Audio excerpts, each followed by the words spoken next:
My name is David Rutland, and at 49, I had dedicated 12 years of my life to weaving an intricate tapestry at Keystone Medical Solutions, a tapestry no one else seemed to perceive. While other procurement officers drowned in paperwork and chased soulless quarterly savings reports, I forged relationships, genuine, profound connections. So much so that when hurricanes raged and ravaged their warehouses, my personal cell phone would ring, and hospital administrators, before I even uttered my name, would recognize my voice as familiar as their own breath. These weren't superficial ties. They were robust threads woven from trust, vividly exemplified by my unwavering commitment to ensuring the diabetic daughter of a procurement manager at St. Mary's Hospital never wanted for insulin. My life at Keystone began right after Catherine died. I needed something to focus on, an anchor to prevent my mind from wandering into the empty house and the mounting medical bills. Procurement wasn't glamorous, but it held a deep meaning for me. Find what people need, get it to them reliably, and build systems that work. The first few years were dedicated to learning every nook and cranny of this business. Medical supplies were vastly different from office equipment or construction materials. When a hospital ran out of surgical sutures, lives hung in the balance. When ventilator parts were back-ordered, families suffered. I took that responsibility incredibly seriously. My first major success came in 2018 during a shortage of cardiac stents. Our usual supplier had manufacturing issues, and three of our hospital partners were facing surgery delays. I spent an entire weekend calling every contact I could find, finally locating surplus inventory at a distributor in Phoenix. I even drove there myself, loaded my pickup truck, and delivered them directly to the hospitals. It was then that I realized something profound. The vendors didn't truly care about Keystone Medical Solutions. They cared about the person who solved their problems and paid their invoices on time: me. Over the ensuing years, I meticulously cultivated those relationships. Christmas cards to their families, remembering their kids' names, flying to trade shows not to collect brochures, but to share dinner with people I trusted. When the COVID pandemic hit and global supply chains collapsed, it was precisely these relationships that saved us. While other medical distributors clawed over scraps, I had suppliers holding inventory specifically for my hospitals. Not because of rigid contract terms, but because they knew I would take care of them when things improved. My world began to tremble when Michelle Harmon appeared 6 months ago. She, a 37-year-old woman with an MBA from Northwestern, was hired with the sacred mission to modernize operations after a merger. In Michelle's eyes, my personal relationship-driven approach was obsolete. Too much personal contact, too many phone calls, too much trust, not enough data analytics. She championed data analytics and centralized purchasing, dismissing loyalty and proven results as mere old ideas. We need to modernize, she told me during our first meeting. Automate vendor management, centralize purchasing decisions, reduce redundant relationships. I nodded but continued my work. However, I began to notice subtle shifts. My access to certain purchase orders was restricted, vendor meetings were scheduled without my inclusion, and new contracts were being negotiated by people who had never even spoken to the suppliers. Last month, I overheard Michelle on a phone call with the regional vice president. David's methods are outdated, she said. He's too emotionally attached to these vendors. We can cut costs by 30% with competitive bidding. That's when I knew my time was running out. Not because I was failing, but because I was succeeding in ways that MBA textbooks simply didn't recognize. What Michelle couldn't possibly fathom was that 3 years earlier, amidst the chaotic supply shortages of the pandemic, I had quietly restructured our most critical contracts, not under the banner of Keystone Medical Solutions, but under David Rutland Procurement Services, a consulting firm I had shrewdly registered during that very chaos. It was perfectly legal. I had made some quiet phone calls, updated some paperwork, and ensured certain relationships were properly documented under the right legal entities. Michelle thought she was eliminating dead weight. She had no idea she was about to learn the profound difference between managing a supply chain on paper and actually knowing one inside and out. The day I was fired, Michelle sat across from me in that sterile conference room, her satisfied smirk seemingly proclaiming that she saw me broken, defeated, ready to quietly shuffle out like the other veterans she had unceremoniously pushed aside. David, after 12 years, we're eliminating your role, she began. We've appreciated your service, but the company's moving in a new direction. She continued, sliding a manila folder across the table. Clean out your desk by Thursday. I smiled and nodded. I get it. Janet, the HR representative, a nervous woman, shifted uncomfortably as she explained severance packages and benefits. Michelle checked her phone twice during the meeting. When they asked if I had questions, I shook my head. Thanks for the opportunity, I said, standing up. 12 years was a good run. She thought I was taking it well broken, defeated, ready to shuffle out quietly like the other veterans she had already pushed aside. I returned to my desk and began packing. 12 years of industry awards went into a cardboard box. Photos of my late wife, Catherine, were carefully placed into my briefcase, but I deliberately left my Rolodex right where it was. Let them figure out what those phone numbers meant. My cell phone buzzed. A text from Tony Valdez at Harrison Medical Supply. Heard rumors about changes at Keystone. Everything okay? I typed back, all good. Might have some interesting news soon. Michelle walked past my cubicle, probably checking to make sure I wasn't stealing office supplies. She had no idea what she had just set in motion. Thursday afternoon, I loaded the last box into my truck and walked out of Keystone Medical Solutions for the final time. The security guard Marcus shook my hand at the door. Heard about the changes, he said quietly. Sorry to see you go, Mr. Rutledge. Thanks, Marcus. Take care of yourself.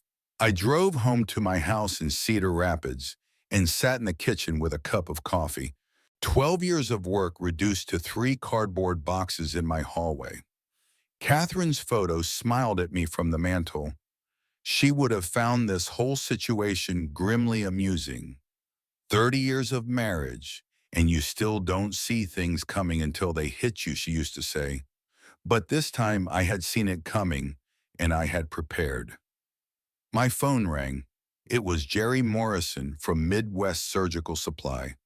David, I heard through the grapevine that you might be making some changes, he said. Wanted to touch base. Actually, Jerry, I said, I'm thinking about going independent, focusing on what I do best, consulting, something like that. Question for you.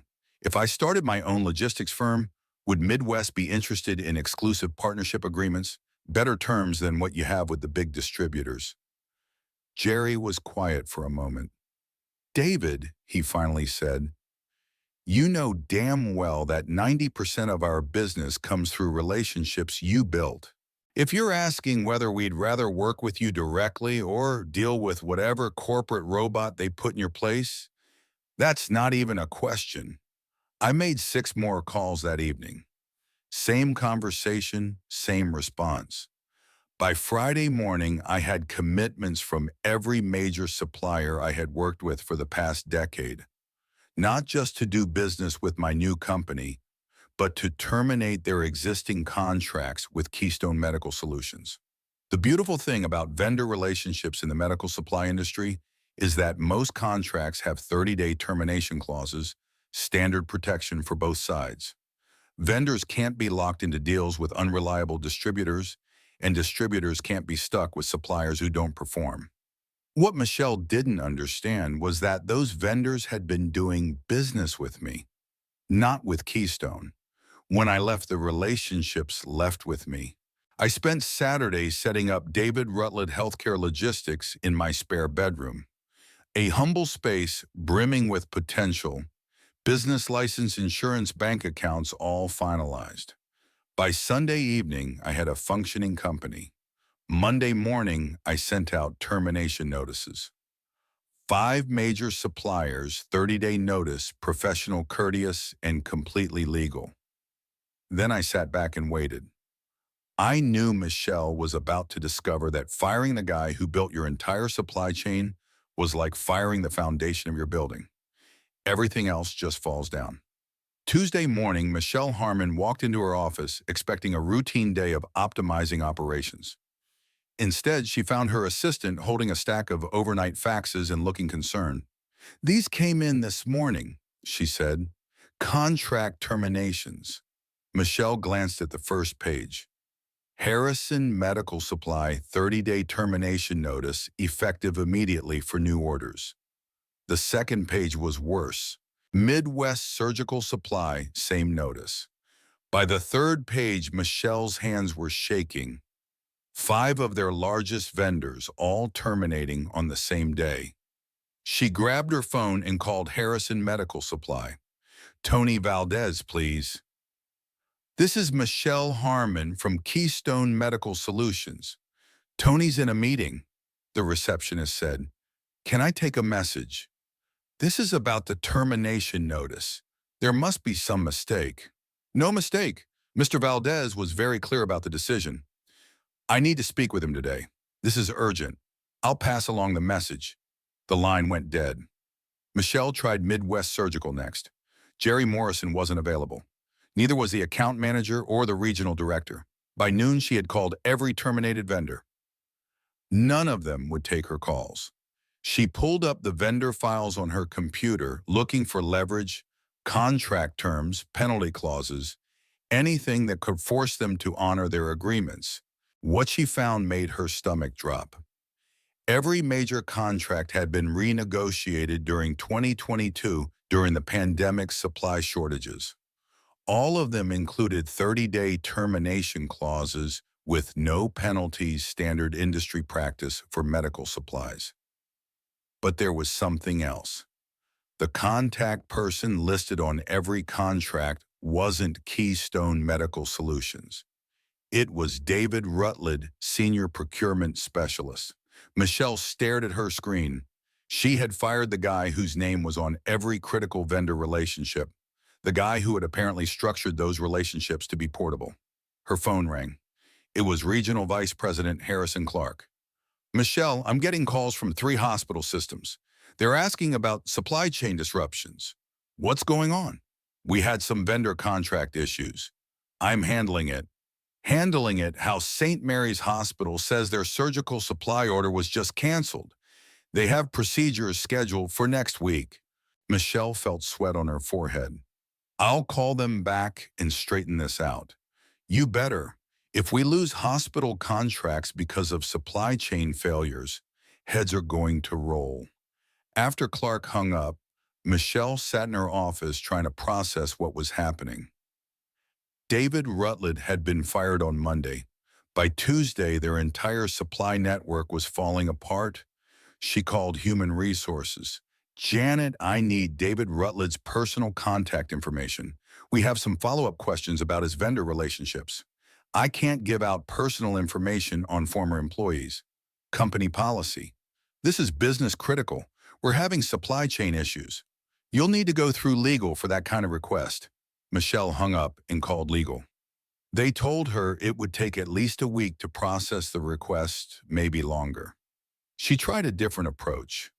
Called David's old desk extension, hoping someone in procurement might have his personal number. "That number's been disconnected," the receptionist said. "David Rutledge no longer works here." By Wednesday morning, the situation was spiraling. 2 more hospital systems had called to complain about canceled orders. The regional manager from North Point Healthcare Group was demanding answers. Michelle finally swallowed her pride and tried calling information for David Rutledge's home number in Cedar Rapids. "The number you have requested is unlisted." She slammed the phone down and stared at the termination notices spread across her desk. 5 vendors, hundreds of thousands of dollars in monthly orders, all gone because she had fired one man. The man who had apparently built the entire system she was supposed to be managing. Wednesday afternoon, Michelle decided to visit some of the vendors in person. If they wouldn't take her calls, maybe face-to-face meetings would work. Her first stop was Harrison Medical Supply, a warehouse facility 20 minutes outside Cedar Rapids. She walked into the lobby wearing her best business suit and carrying a briefcase full of contract amendments she had prepared. "I'm here to see Tony Valdez," she told the receptionist. "Michelle Harmon from Keystone Medical Solutions." The receptionist made a phone call, spoke quietly for a moment, then hung up. "Mr. Valdez isn't available. I drove here specifically to resolve our contract situation. This is important." "I understand, but he's not available." Michelle waited in the lobby for an hour watching employees walk past, seeing trucks load and unload medical supplies that used to be destined for her hospitals. Finally, a man in his 50s walked out, stocky building work boots, clipboard in hand. "You Michelle Harmon?" "Yes." "Are you Tony Valdez?"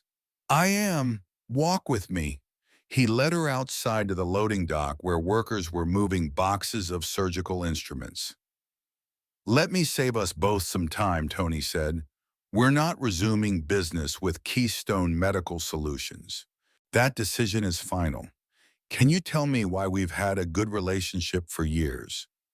Tony stopped walking and looked at her directly.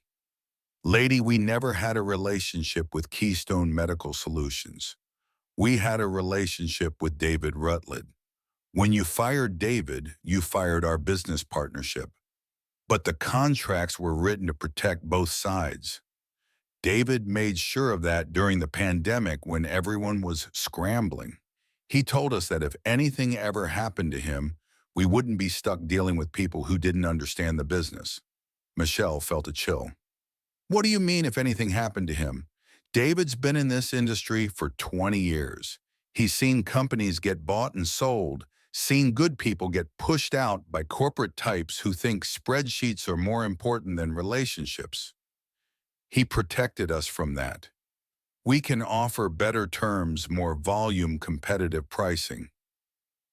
Tony shook his head. "You don't get it. This isn't about money. It's about trust. David spent 12 years proving he was reliable. When hospitals needed supplies during CO, he drove them himself. When our warehouse flooded in 2021, he helped us find temporary storage. When my son needed surgery last year, David made sure we had priority access to the cardiac supplies." Michelle listened, beginning to understand the scope of what she had lost. "You fired the guy who built our entire business relationship," Tony continued. "Now you want us to trust you instead, lady. We don't even know you." "Where is David now?" Tony smiled for the first time during their conversation. "Starting his own company, David Rutledge Healthcare Logistics, were his first client." Michelle drove back to the office in stunned silence. She had thought David was just another employee, a procurement specialist who ordered supplies and managed vendor paperwork. What she had actually fired was the human foundation of their entire business model. By Thursday morning, she had a clearer picture of the disaster. Every vendor who had terminated their contracts was now working exclusively with David's new company. Every hospital system that depended on those supplies was asking pointed questions about Keystone's ability to fulfill their orders. The regional vice president called an emergency meeting for Friday. Michelle spent Thursday night updating her resume. Friday morning, Michelle sat in the conference room with Regional Vice President Harrison Clark and 3 other executives from North Point Healthcare Group. The mood was grim. "Explain to me how we lost 5 major vendors in 1 week," Clark said, his voice tight with controlled anger. Michelle had prepared for this moment. She opened her folder and laid out the vendor termination notices. "It appears that our former employee, David Rutledge, structured these contracts in a way that made them portable. When we terminated his employment, the vendors chose to follow him to his new company. His new company, David Rutledge Healthcare Logistics. He registered it the day after we fired him." Clark studied the termination notices. "These are all perfectly legal. 30-day notice periods, no penalty clauses, standard industry practice." "Yes." And you fired the guy who negotiated all of these contracts. Michelle felt the room getting smaller. We were restructuring the procurement department. His position was eliminated as part of cost-cutting measures. Cost-cutting measures. Clark sat down the papers and looked directly at her. Michelle, do you understand what you've done? Before she could answer, her assistant knocked on the conference room door. Sorry to interrupt, Mr. Clark. You have an urgent call from St. Mary's Hospital. Clark took the call in the conference room. Michelle and the other executives listened to one side of the conversation. I understand. Yes, we're aware of the supply chain issues. No, we don't have an alternative supplier lined up yet. How long can you wait? When he hung up, Clark's expression was dangerous. St. Mary's is our largest hospital contract, 60% of our regional revenue. They have surgical procedures scheduled for next week that require supplies from Harrison Medical. Supplies we can no longer provide. We can find alternative vendors. In how long, with what kind of pricing, and what guarantee that they'll be reliable? Michelle had no good answers. Clark continued. I called the other hospital systems this morning. They're all asking the same questions. How did we lose our entire supply chain overnight? What's our contingency plan?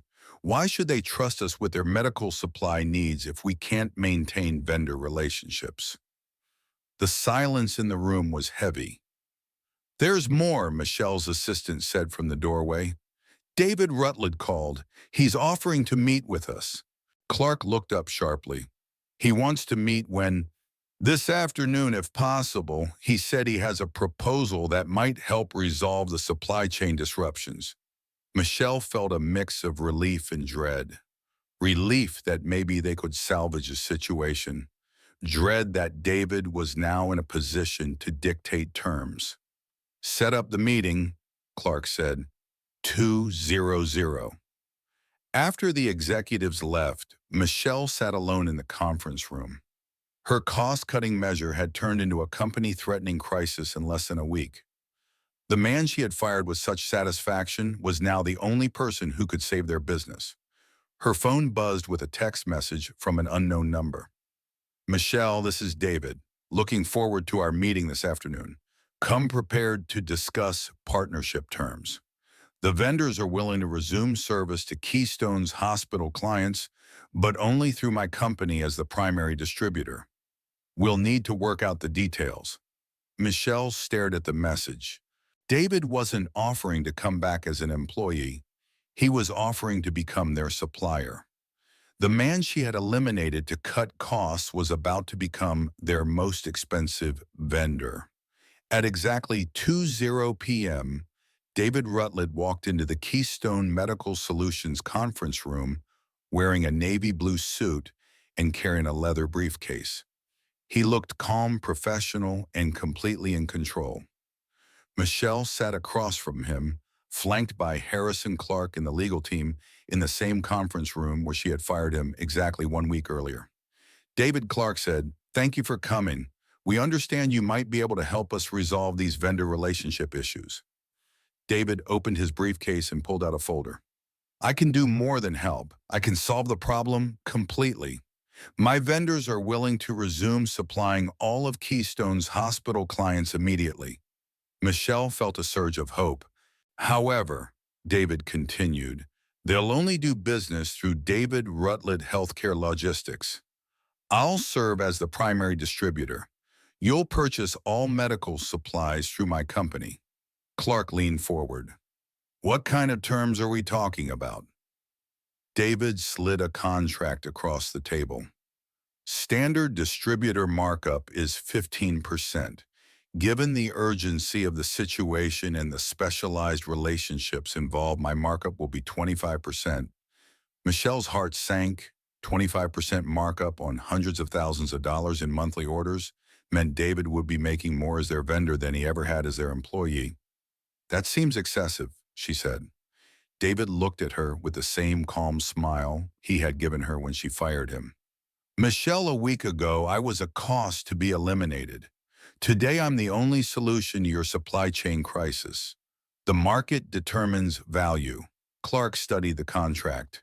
These terms are actually reasonable for exclusive distributor relationships. How quickly can you restore service? Vendor relationships will be reactivated within 24 hours. Hospital deliveries resume Monday morning. All existing quality standards maintained and the legal structure protects both companies completely. My vendors trust me. Your hospitals get their supplies. Everyone wins.